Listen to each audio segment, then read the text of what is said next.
ಓಂ ತತ್ಸತ್ಪರಬ್ರಹ್ಮಣೇ ನಮಃ. ಓಂ ಗುರುಭ್ಯೋ ನಮಃ. ತಾಯಿ ಆದಿಶಕ್ತಿ ಭವಾನಿ ತಮಗೂ ಹಾಗೂ ತಮ್ಮ ಕುಟುಂಬಕ್ಕೂ ಸಕಲ ಸಂತೋಷ, ಸಮೃದ್ಧಿ ಹಾಗೂ ನೆಮ್ಮದಿ ಕೊಟ್ಟು ಕಾಪಾಡಲಿ ಅಂತ ಕೇಳ್ಕೊಳ್ತಾ ಇವತ್ತಿನ ಯೂನಿವರ್ಸ್ ಸಂದೇಶವನ್ನು ಸ್ವಲ್ಪ ನೋಡ್ಕೊಂಬರೋಣ. ಇಲ್ಲಿ ಇದ್ದಲಿಂದ ನಮಗೇನು ಕೇಡು ಆಗದೇ ಇದ್ದರೂ ಕೂಡ, ಇದ್ದಲಿಯ ಸಂಘದಿಂದ ನಮಗೇನು ಕೇಡಾಗದೇ ಇದ್ದರೂ ಅದು ಕೈಗೆ ಹತ್ತಿ ಹೊಲಸಾಗುವಂತರೂ ಬಿಡೋದಿಲ್ಲ. ಹಂಗೆ ದುಷ್ಟರಿಂದ ನಮಗೇನು ತೊಂದರೆ ಆಗದೇ ಇದ್ದರೂ ಅವ್ರ ಜೊತೆ ಇರೋದರಿಂದ ಅಪವಾದ ಮಾತ್ರ ತಪ್ಪೋದಿಲ್ಲ. ಇದು ಇವತ್ತಿನ ಸಂದೇಶ. ಹೆಂಗಾಗಿಬಿಡತ್ತಂದ್ರೆ ಒಂದೆರಡು ಉದಾಹರಣೆ ಮೂಲಕ ನಿಮಗೆ ನಾನು ಹೇಳ್ತೀನಿ. ನೀವು ಶಾರೀರಿಕವಾಗಿ ಸ್ವಸ್ಥವಾಗಿ ಸ್ನಾನ ಮಾಡಿ ಶುಭ್ರವಾದ ಬಟ್ಟೆಯನ್ನು ಹಾಕ್ಕೊಂಡು ಒಂದು ಸ್ಥಳದಲ್ಲಿ ಹೋಗಿ ನಿಲ್ತೀರಿ. ಸ್ವಲ್ಪ ಸಮಯದ ನಂತರ ನಿಮಗೊಂದು ರೀತಿಯ ದುರ್ಗಂಧ, ನಿಮ್ಮ ಮೂಗಿ ದುರ್ಗಂಧ ಬಂದಾಗ ಆವಾಗ ನೀವು ಆ ಕಡೆ ಈ ಕಡೆ ನೋಡಿಕೊಂಡು ಆಮೇಲೆ ನಿಮ್ಮನ್ನೇ ನೀವು ನನ್ನ ಮೈಯಲ್ಲಿ ಏನೋ ದುರ್ಗಂಧ ಬರ್ತಾ ಇದೆಯೇನು ನೋಡಿಕೊಂಡಾಗ ಅದು ನಿಮ್ಮಲ್ಲಿ ಏನೋ ದುರ್ಗಂಧ ಬರ್ತಾ ಇದೆಯೇನೋ ಅನ್ನುವಂಥ ಭಾಸ ನಿಮ್ಗೆ ಆಗಕ್ಕೆ ಶುರು ಆಕತ್ತದ. ಇನ್ನು ನಾನು ಈಗ ತಾನೇ ಆದರೂ ಎಲ್ಲ ಸ್ನಾನ ಎಲ್ಲ ಮಾಡಿಕೊಂಡು ಸ್ವಚ್ಛಾಗಿ ಬಂದೀನಿ, ಇದೆಲ್ಲಿ ದುರ್ಗಂಧ ಯಾಕೆ ಬಂತು, ನನ್ನಂತಲ್ಲಿ ಇದು ಬರಬಾರ್ದಲ್ಲ ಅನ್ನುವಂಥ ಭಾವ. ಇದು ಒಂದು. ಇನ್ನು ಎರಡನೇದು ಹೆಂಗಿರತ್ತಂದ್ರೆ, ಕೆಲವೊಬ್ಬರು ಸ್ನಾನ ಇಲ್ಲ ಎಷ್ಟೋ ದಿನಗಳಿಂದ ತುಂಬ ಕೊಳಚೆಯಲ್ಲಿದ್ದು ಯಾವುದೇ ರೀತಿಯ ಒಂದು ಸ್ವಚ್ಛತೆ ಇಲ್ಲ, ಏನಿಲ್ಲ ಅಂದರೂ ಅವರು ತಮ್ಮನ್ನು ತಮ್ಮ ಒಂದು ಅವರಿಗೆ ತಮ್ಮ ದುರ್ಗಂಧವೇ ಅವರಿಗೆ ಆಗದೇ ಇರುವಷ್ಟು ಅವರಿಗೆ ಅಷ್ಟೊಂದು ಅಶುದ್ಧತೆ ಇದ್ದವರು ಮಲ್ಲಿಗೆ ತೋಟದಲ್ಲಿ ಅವರು ಹೋಗಿ ನಿಂತ್ಕೊಂಡಾಗ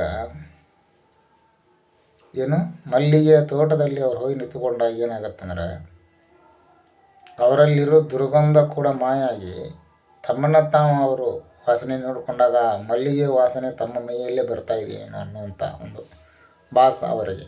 ಇದು ಎರಡು ರೀತಿ ಹೇಳಿದೆ ನಾನು. ಮೊದಲನೆಯದು, ವ್ಯಕ್ತಿ ತಾನು ಸ್ವಚ್ಛ,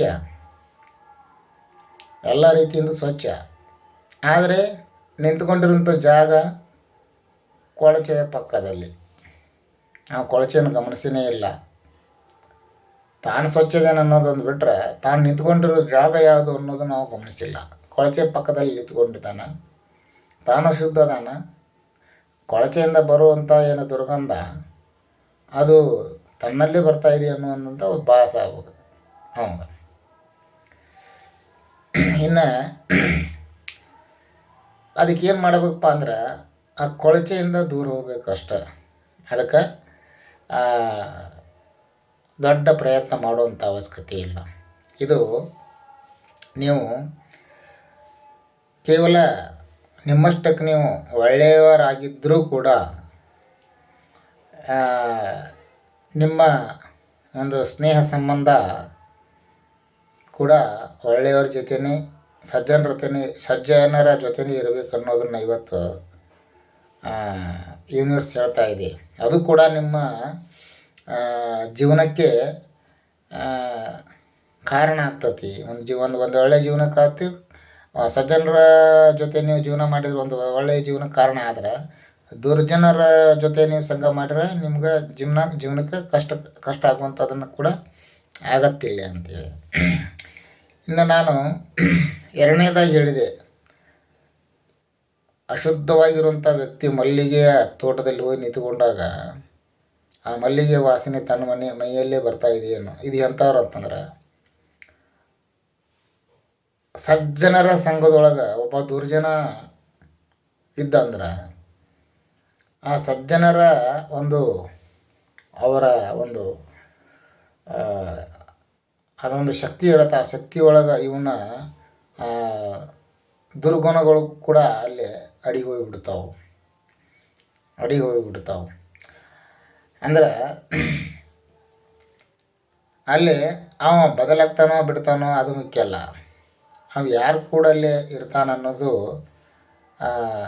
ಸಮಾಜದಲ್ಲಿ ಪ್ರಮುಖವಾದ ಅಂಶ ಆಗತ್ತದ. ಅದಕ್ಕೆ ಇಲ್ಲೇ ಯೂನಿವರ್ಸ್ ಏನು ಹೇಳಕತ್ತೈತೆ ಅಂತಂದ್ರೆ, ನೀವು ನಿಮ್ಮನ್ನಷ್ಟೇ ಸುಧಾರಿಸ್ಕೊಳ್ಳೋದ್ರ ಜೊತೆಗೆ ನಿಮ್ಮ ಸುತ್ತು ಕಡೆ ಪರಿಸರ ಯಾವ ರೀತಿ ಇದೆ ಅದನ್ನು ಕೂಡ ನೀವು ಗಮನದಲ್ಲಿ ಇಟ್ಟುಕೊಂಡು ಜೀವನ ಮಾಡೋದು ಉತ್ತಮ. ಅದು ನೀವು ಅದನ್ನು ಇಗ್ನೋರ್ ಮಾಡೋದ್ರಿಂದ ನಿಮ್ಮ ಜೀವನಕ್ಕೆ ಕೂಡ ಅದು ತೊಂದರೆ ಆಗುವಂಥದ್ದು ಇರ್ತತಿ. ಅದಕ್ಕೆ ಇಲ್ಲಿ ಉತ್ತಮರ ಸಂಘ ಮಾಡಬೇಕು. ಉತ್ತಮರ ಸಂಘದಿಂದ ಜೀವನ ಉತ್ತಮವಾಗಿ ಇರ್ತೈತಿ ಅಂತ ಇವತ್ತು ಯೂನಿವರ್ಸ್ ನಿಮ್ಗೆ ಸಂದೇಶವನ್ನು ಕೊಡ್ತಾ ಇದೆ. ಅದನ್ನ ಬಿಟ್ಟರೆ ಯಾವುದೇ ರೀತಿ ಇಲ್ಲಿ ಸಮಸ್ಯೆಗಳಿಲ್ಲ. ಕೆಲವೊಬ್ಬರಿಗೆ ಏನಾಗಿಬಿಡ್ತೈತೆ ಅಂದ್ರೆ, ದುರ್ಜನರದಾರಂತ ತಿಳಿದುಕೊಂಡ್ರೂ ಕೂಡ ಅವರನ್ನು ದೂರ ಸರಿಸುವಂಥ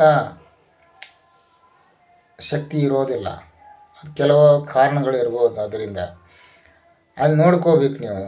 ಅವರು ದುರ್ಜನರದಾರಪ್ಪ ಅಂತ ಗೊತ್ತಿದ್ದು ಅವ್ರನ್ನ ಸರ್ಸಕ್ಕೆ ನಮಗೆ ಯಾಕೆ ಆಗ್ತಿಲ್ಲ?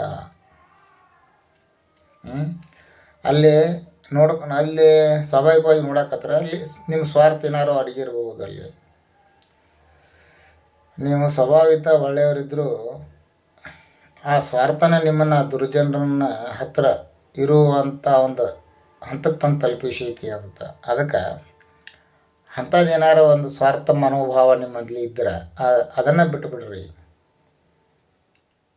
ಅದರ ಸಂಬಂಧ ಆ ಒಂದು ಅವಶ್ಯಕತೆಗಾಗಿ ಅಂಥವ್ರನ್ನ ನೀವು ಹತ್ತಿರ ಇಟ್ಕೊಳ್ಳೋದು ತಪ್ಪು ಅಂತ.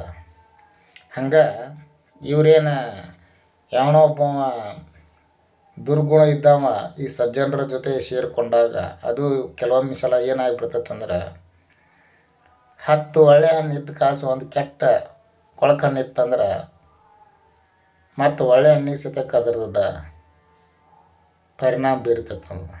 ಆ ರೀತಿ ಇರ್ತೈತಿ. ಅದಕ್ಕೆ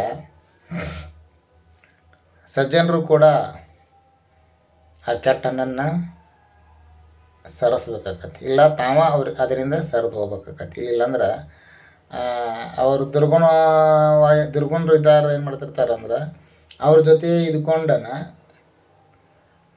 ನೋಡೋರ ಕಣ್ಣಿಗೆ ಅವ್ರ ಜೊತೆ ಇದಾನ ಅಂತೇಳಿ ಅವನ್ನ ನಂಬ್ತಾರೆ. ಅವನ ವೈಯಕ್ತಿಕ ವ್ಯಕ್ತಿತ್ವವನ್ನು ಅಳ್ಯಾಕೆ ಹೋಗೋದಿಲ್ಲ. ಯಾಕಂದ್ರೆ ಅವನ ಜೊತೆ ಇರುವಂಥವ್ರನ್ನ ನೋಡಿಕೊಂಡು ಅವರು ಬೆಲೆ ಕೊಡ್ತಿರ್ತಾರೆ. ಅದಕ್ಕೆ ಇಲ್ಲಿ ಸಜ್ಜನರು ಕೂಡ ಇದನ್ನು ಸ್ವಲ್ಪ ಗಮನಿಸ್ಕೊಂಡು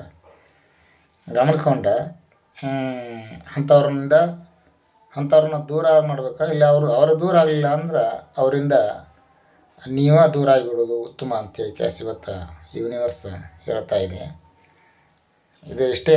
ಅದೇ ಮೊದಲು ಹೇಳಿದ್ದೆ ಅಲ್ಲ ಫಸ್ಟ್, ಇದ್ಲಿ ಜೊತೆ ನಾವು ಸ್ನೇಹ ಮಾಡೋದ್ರಿಂದ ನಮಗೇನು ತೊಂದರೆ ಆಗದೇ ಇದ್ದರೂ ಕೈಗೆ ಹತ್ತಿ ಹೊಲಸಾಗೇ ಬಿಡ್ತದೆ. ಅದು ಕೈಗೆ ಹತ್ತಿರ ಹೊಲಸಾಗೇ ಬಿಡ್ತದೆ. ಹಂಗೆ ದುರ್ಜನರಿಂದ ನಮ್ಗೆ ಯಾವುದೂ ಕೇಡು ಆಗದೇ ಇದ್ದರೂ ಕೂಡ ಅಪವಾದ ಮಾತ್ರ ತಪ್ಪೋದಿಲ್ಲ. ಸರಿ ಸ್ನೇಹಿತರೆ, ಸರಿ ಬಂಧುಗಳೇ, ಈ ವಿಡಿಯೋ ನಿಮಗೆ ಇಷ್ಟ ಆದರೆ ಲೈಕ್ ಮಾಡಿ, ಹಾಗೆ ಶೇರ್ ಮಾಡಿ, ಕಾಮೆಂಟ್ ಮಾಡಿ. ಮತ್ತು ನಾಳೆ ನಿಮಗೆ ಮತ್ತೊಂದು ರೀಡಿಂಗ್ ಮುಖಾಂತರ ನಾನು ನಿಮ್ಮನ್ನು ಭೇಟಿ ಆಗ್ತೀನಿ. ಅಲ್ಲಿವರೆಗೂ ಧನ್ಯವಾದಗಳು.